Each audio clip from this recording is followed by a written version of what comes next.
Hi guys, welcome back to my channel. Today I'm going to do something different. I'm going to show you how to make an easy, quick fried chicken. Now this is a fried chicken that my mother-in-law taught me how to do. By no means this is the only way to make fried chicken or the best way. It's just a simple way to make it without eggs. And it actually is really crunchy and delicious. And if you like this, keep on watching. Please subscribe, like, and comment down below if you want the recipe or any questions. So right here I have chicken legs. Sometimes I do chicken legs and thighs, but today I only had chicken legs, and this is 5 pounds. This is already cleaned and rinsed. And then what we like to do is we cut about 2 little slits there, and then in the back of it we cut another 2 slits, and it's just so it could fully cook. And right here, what I mean by easy is just I get a plastic bag. This is a clean, brand new plastic bag. You could do this in a Ziploc bag or whatever baggie works for you. You could also do this in a bowl too, but this is just convenient for me so I don't have to wash it and deal with it.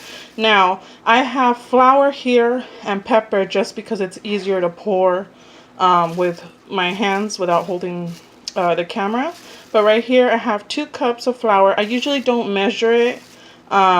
It's just eyeballing it, but for right now I did measure out 2 cups of flour, and I always like to start off with less flour because I know if I need more I can use more, and like that I'm not wasting it. And then over here I'm using pepper, and this is just ground pepper, and I did a couple of I'm sorry I didn't measure it, but I would say like a good tablespoon. My husband likes pepper, so we put a lot of pepper. Then I like this Lori season salt. We use this for a lot of it, so I'll just pour some of this, and then garlic salt. The first time I made this I did not have garlic salt, so my mother-in-law said that that's no problem to just add, and I had ground garlic, so I added some of that. So I'm just gonna add of this, and like I said, I don't measure this. It's just whatever I think is good, so I would just add like a good amount. Okay, that's good.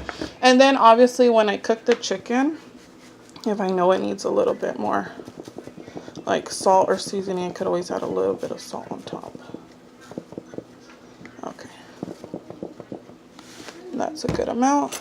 Then a good fork to like mix it. You can just shake this too, it's just more simple like this. And then what I'll do is I'll be putting the chicken one by one in here, and then I'll put it on another clean plate. And this fried chicken, I like to serve it with either mashed potatoes or corn. Yes, hi guys! Okay, so like I was saying, sorry I had to pause because my daughter wanted something. So what I do is I'll put this in the bag, you know, mix it around and get a nice coating. I'll lay it out flat, and I'll show you guys right now. I'm just going to do this off camera.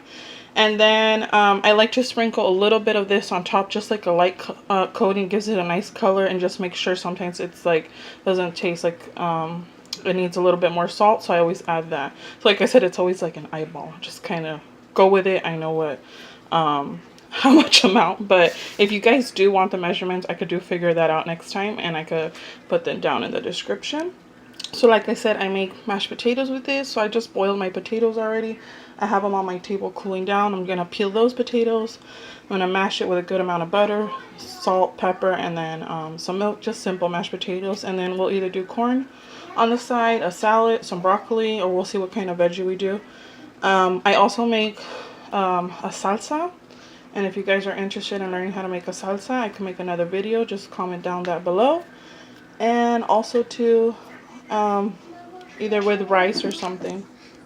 So this is how it looks like, all dipped in the flour. So I have a little bit flour left. This is 5 pounds of chicken legs. I feel like a good 1.5 cups would have been just perfect, but like since it's not too much left over right here, I don't mind. I'm just gonna toss this, of course, because this is it had raw chicken in it, so please throw that away. Always wash your hands. I'm pretty sure everybody knows that, but I do have clean hands. And then a clean bowl right here. And I just dust it with a little bit of more of the Lori seasoning, just a little bit on top, just to give a nice color, and then just to have a good flavor. So that's all it is, and then it's cut there. I got my oil on.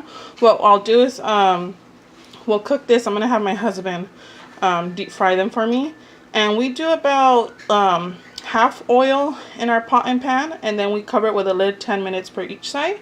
And then these are just my potatoes. I'm only doing a little bit since it's only going to be for my girls and for my husband. I'm not going to do mashed potatoes today, but I'm going to peel these. These are just rustic potatoes and very little bit, and then I'm going to do a good amount of butter, milk, and salt and pepper for this. So yeah.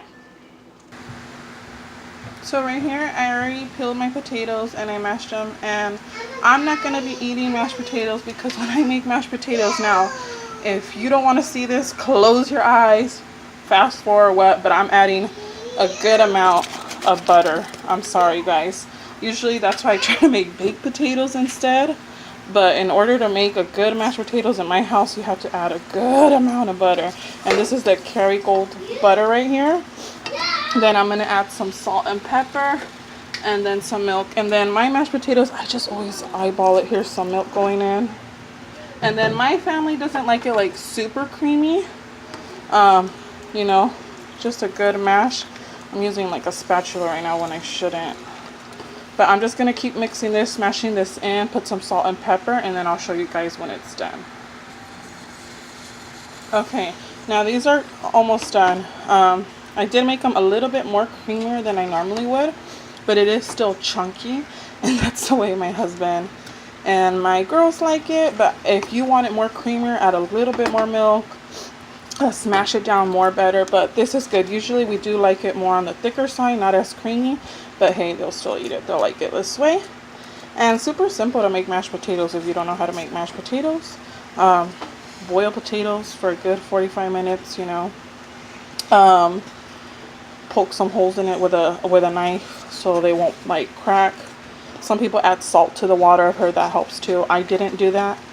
I started them off with cold water and then boiled them for a good 45 minutes, then peel them, and I'm doing very little bit. My husband and my 3 girls will eat the mashed potatoes.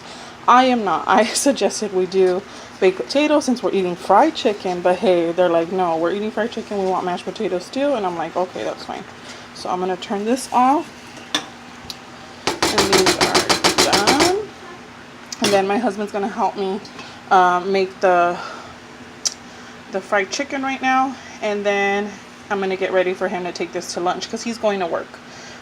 So this is early in the morning. I'm just getting a head start with this, so we'll be back with the fried chicken. So I wanted to show you really quick the salsa I made. It came out super green. It shouldn't have been this color. I added too much cilantro. I added the whole cilantro instead of adding just like half of it like I normally would. And it just got this pretty green, like a green smoothie. But normally it is not supposed to be this green. It's supposed to be like a light green, light brown. And all this is, oh, but it smells so good. I have it in this mason jar with the lid off, just the ring around it, because I want it to cool down. So we like salsa on top of our fried chicken.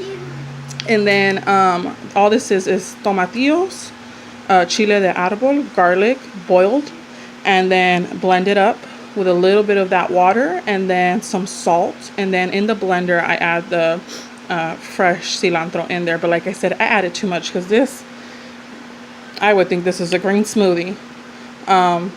But it's really good. My husband said it's good. And my husband, oh my gosh, he's not picky.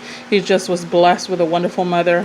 And I was blessed with a wonderful mother-in-law that knows how to make really good food. Everything homemade from scratch. And she just knows how to get everything good. So he just wants to make sure everything's right. And he tried this and he said it was good. So fine with me. So this is the fried chicken. Ooh. Gotta be careful with that. I let that go for 10 minutes each side. I like to put a lid on it, but I put too much oil this time. So I would put a little bit less oil and then put a lid on it. So we'll see when it's ready. So this is how the fried chicken came out. Really nice and crispy, really nice and delicious. When you take a bite of it, you get that crunch that you want. And then I just did a slit here just to make sure it's fully cooked. But yeah, it's 10 minutes per each side. I'm gonna finish frying up the rest of it. 10 minutes per each side. I flip it, and then I usually don't add that much oil, but it is what it is, so I didn't put a lid on it. I do like it with a lid more, just less messy, the stove and anything, but it's fine. My stove needs a good clean anyways. So yeah, hope you like this video. It's just one simple way of making fried chicken. that my mother-in-law taught me. Like I said, she cooks delicious. Everything's from scratch, homemade, and my husband was very blessed with that. Sorry for the background noise. I have my girls. It is fall break here, so it's gonna get noisy, of course. And then I got the fried chicken. But yeah, any comments or questions that you guys have, comment down below. Please give it a big thumbs up. Subscribe if you like watching this kind of video or any of my other videos. And thanks for watching. Bye.